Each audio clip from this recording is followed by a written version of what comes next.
বিড়াল শিয়ালকে বলছিল কিভাবে কুকুরদের কাছ থেকে আত্মরক্ষা করা যায়।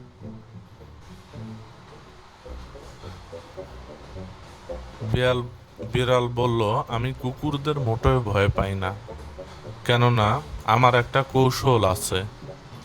শিয়াল বলল, মাত্র একটা কৌশলের সাহায্যে কিভাবে তুমি কুকুরদের হাত থেকে রক্ষা পাবে? আমার জানা আছে এমন ৭৭টি কৌশল। যখন তারা কথাবার্তা বলছিল সেই সময় একদল শিকারী তাদের কুকুর নিয়ে সেই পথে যাচ্ছিল। বেড়াল তার জানা একটি মাত্র উপায় ব্যবহার করলো। সে একটি গাছে চড়ে বসলো, আর কুকুরেরা তার নাগাল পেল না।